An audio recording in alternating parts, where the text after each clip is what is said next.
am with the man of Shark Tank, Daymond I like the way that starts off.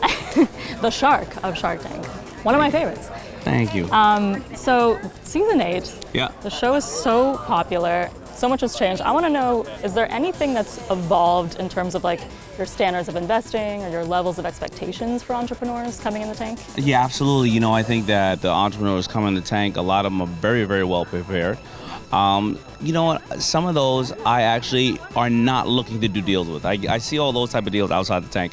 And I think that Shark Tank, I love the essence of it when it was that everyday mom and dad or that mompreneur, that entrepreneur who did not have all the big venture round capitalist stuff. I look for those people, the everyday people, and I start to look more for them. So I think I'm going back towards they're just the everyday person.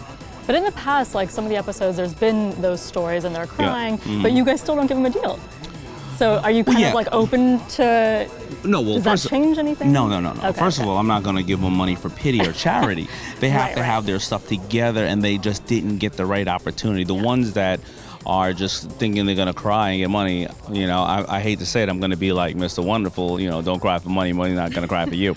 But I also gravitate more towards just the people who have a good concept, they've out there a little bit, and they need some more fuel in their fire. Unlike you see sometimes people come in with $10 million valuations, that's not as interesting to me. I can go to the stock market or go to Silicon Valley and get those all day. And then I've talked about your social game for a minute because when Periscope came out, you were all over it. Yep. When Snapchat came out, you're all over over it. Snapchat. Yeah. I watch your Snapchats every day.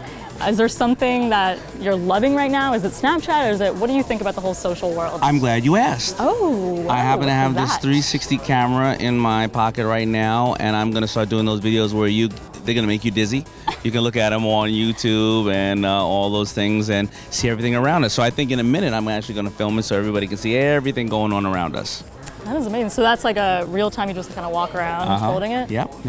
So, but I really love Snapchat. I mean, I love the ease of it. And listen, I tell everybody I'm dyslexic, so it's not that easy for me to write up something really quick in Snapchat, boop, and post it. Love it. And then every shark on the panel, you guys all have your own methodologies, your own style of investing. Other than your own, is there anyone on the panel that you really believe in, that is the most successful? All joking aside, I have a huge amount of respect for other sharks. I think that I love Barbara's way of investing. Well, Barbara kind of will she judges the person too much, like if the person has gingivitis or something like that, she talks about that. But I like her for investing. Lori, my new thing is I realize this, if it's under $19.99 and it's plastic and it's crap, Lori can sell it, right? She knows her market, Queen right? Of QVC, She's the queen of QVC. Kevin, no, not really. I mean, Kevin has some really great mathematical ways to get his money back. His royalties. Yeah, either way, he's sucking the blood out of you. Yeah. I like Mark, and Chris is kind of new. Chris is, I've known Chris prior to the show, and he's kind of edgy. I gotta see his deal making a little bit. I gotta see how they turn out. He looks like he does good deals, but I gotta see at the end of the day if they end up coming to market. And out of all the deals you've done with sharks up until now, is there someone like that you just love doing business with? Because you're, in partnership with a lot of people. I don't like doing business with any of the sharks. I really don't. I'll tell you why. You know what? It's just it's a bunch of chefs. It's just a bunch of chefs. Yeah. Like Cuban. You know how much money this guy has. So if I'm up there trying to sit there and say, is this a right investment? He's so busy just trying to go and play basketball. He just gives the person $1 million, and then I go, well, 50% of that was mine, all right, just in case. Barbara is great. She's I just don't like dealing with any of them. Okay, well that's fair enough. Yeah. And then you've built such an amazing business empire yourself. Was there anyone in your life that's been, a mentor to you or someone that was really influential?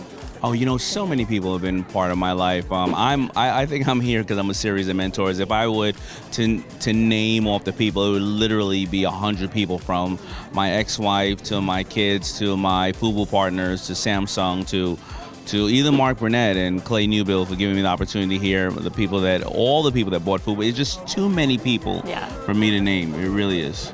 And then is there something in your life, like so many people want to be successful. There's entrepreneurs, there's wantrepreneurs. Sure. How do you know right away when someone comes in the tank that this person is really a true entrepreneur versus someone who's like maybe trying to scam you? You know, I don't know immediately when they come to the tank, but I do know by the end of the time, I'm usually the first shark to get the gut feeling on if that person is, making mistakes because they don't know any better, or they're putting on an act, or they're trying to use the platform, or they're hardworking people that just need a shot. And I usually call it almost all the time right on the head. And the other sharks always say, I don't know how he figured it out, but he figures it out. And then is there anybody, there's been lots of guest sharks. Yeah. Is there anyone that you really want to be a guest shark, if you could pick? Richard Branson would probably be a really great guest shark. I would love to see Richard. Yeah, Sir Richard, yeah. Absolutely, another great dyslexic. Is there a quote that you love to live by? Yep. Money is a great slave, but a horrible master. Ooh, interesting. What is that quote? What? Is it something relatable? Well, it's just that I've seen so many people that have done things for money who have either ended up in the wrong place, or when they made it, they spent it. I've seen the tool of money being abused, and I thought that, I thought in my past too, coming up, I could be a millionaire if I only did this and this and that. And if you do things purely because you just want to make money, those people are generally miserable, and or they never get what they want. Interesting. Well, Daymond John, so excited for season 8. Congratulations on everything that's been going on. And thanks for supporting us. Thank you.